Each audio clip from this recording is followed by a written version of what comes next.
Hey friends, do you ever play the blues scale in the key of E? Well, there's a lot of advantages to that. One thing that's kind of ridiculous, but it's true, all these 6 strings are in the key of E if you're thinking the blues scale. So, whoa, I got some new glasses. They're green. So, let's make sure everybody knows about that blues scale, because it's really the coolest scale that I can think of. I kind of forget to promote it because we get so hung up on, say, like C major, G minor pentatonic, A minor pentatonic, or natural minor scales. They're all great, but kind of the kingpin, the true King Kong of all scales, is the E blues scale. So, Let's just take it from the top. If you play the first string, 3rd fret, and then go open, that's a G, E. That's kind of how I started when I was starting guitar. I thought E and F sounded kind of squirrely. F sharp. I hated it, but when I hit the G, I'm like, oh, that sounds like all that gnarly rock and roll that my older brother played on his tube-powered stereo. I could hear the rock and roll in that, even though I didn't really know much about music. I knew that was cool. I was right. For being a little goofball, I was right. All right, 2nd string, same thing. So you got G, E, and D, B. I'd recommend using your ring finger for now. 3rd finger, 3rd fret, just for now. Master those 2 strings, G, E, D, B, and just do some down-up picking. Down-up picking gets you a little more speed.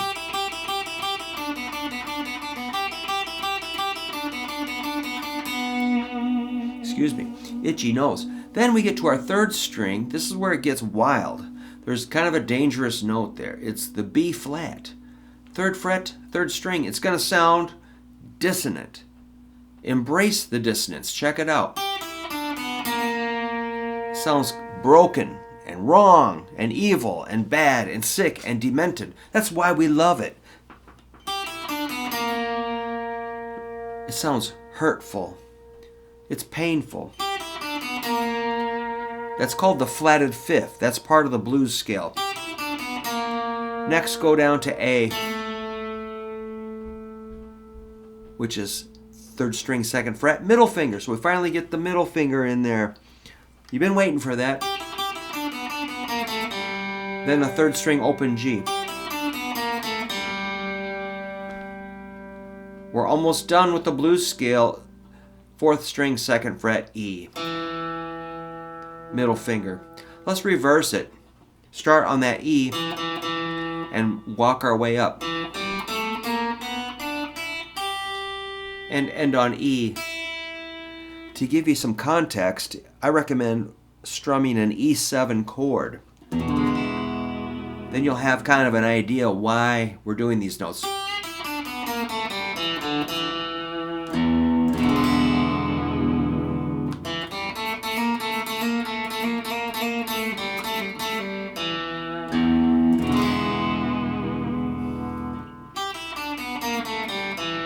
From there, we can go E, D, E. That's 2nd fret, 4th string to open, and back to the E. Remember, we're in the key of E, so kind of emphasize the E notes, or take note when you get to the E note, maybe land on it, emphasize it, just until your ear gets really well trained, and keep refreshing with that E7 chord. So again, the scale.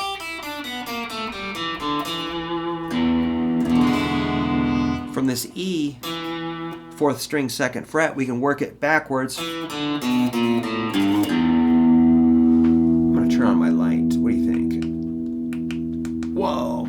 So that was an E, D, 4th string, now 5th string, 2nd fret, B. Got it? What's after B? Remember? Did you forget? It's a B flat. The the flat of fifth, that menacing, dangerous note.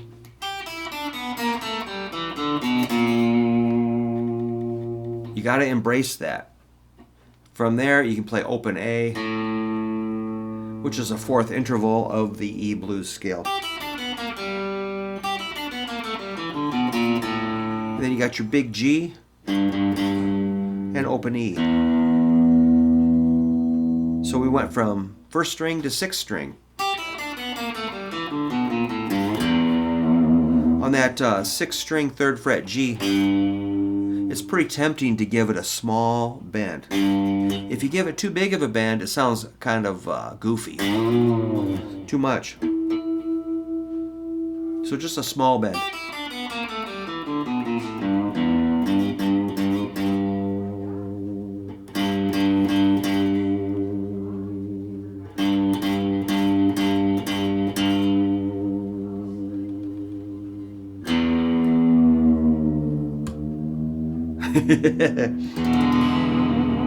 So work from the high string to the fat string, work from the fat string to the high string.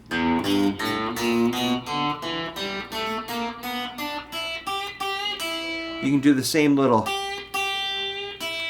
small bend on the first string, third fret.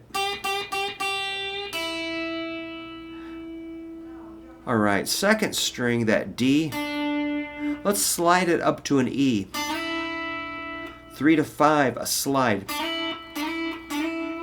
When you get up there, play your first string open.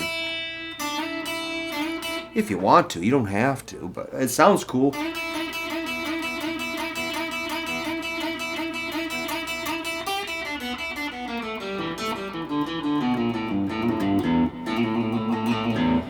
Little hammer-on pull-off on the fifth string.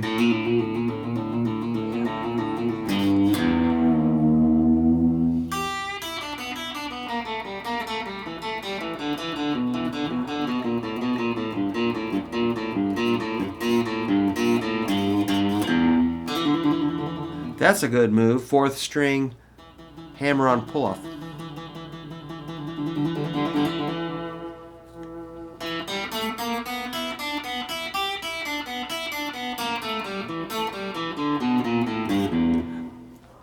Notice that the B flat does not sound hideous when you pass through it quickly. If you land on it, you're kind of just creating a disturbance, which is reminds me of my misspent youth. So don't, if you don't want to land on it, just pass through it. Check it out.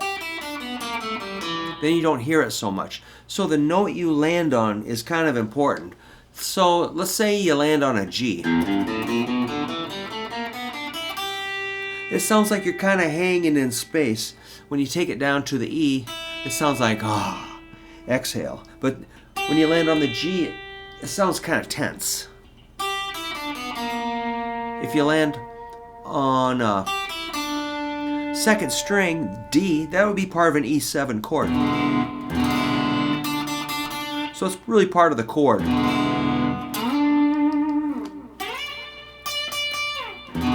That might lead up to the E, or it could lead down to the B. You could land on that D, better than the G maybe. Okay, the B is also part of the E7 chord. There's a B, or two B's in that.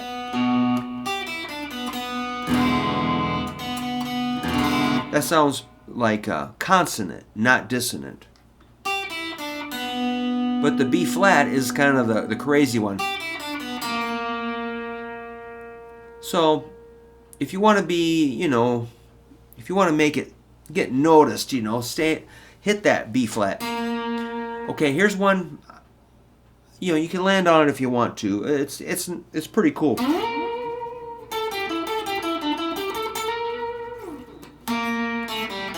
Then you got your A. A is a fourth interval. Be careful about landing on an A. It's a fourth, and it just sounds kind of cloddish. It just sounds kind of flabby.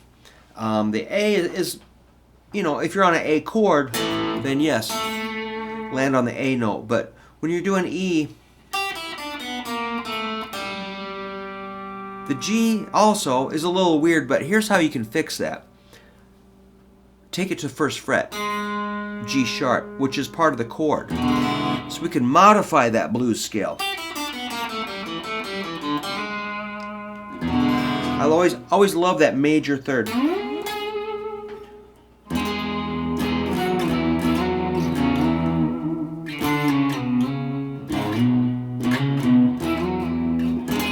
That's G sharp.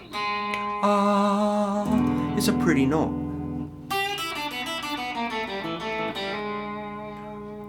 Versus the G is kind of like, wow. Of course, after that G, you're going to land on E, and that's the root.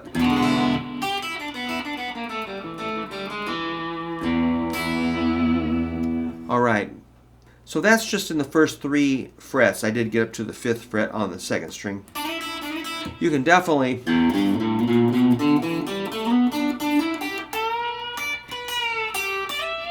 cover more frets.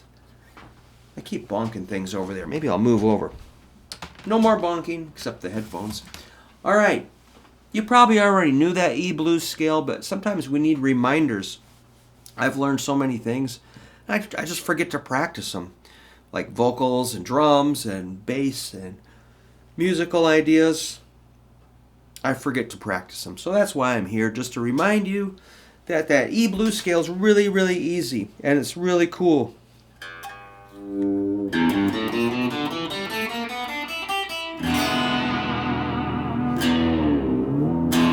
Cool, man. Well, let me know what you think. I hope you had fun checking out my video. I appreciate you very much. Take care.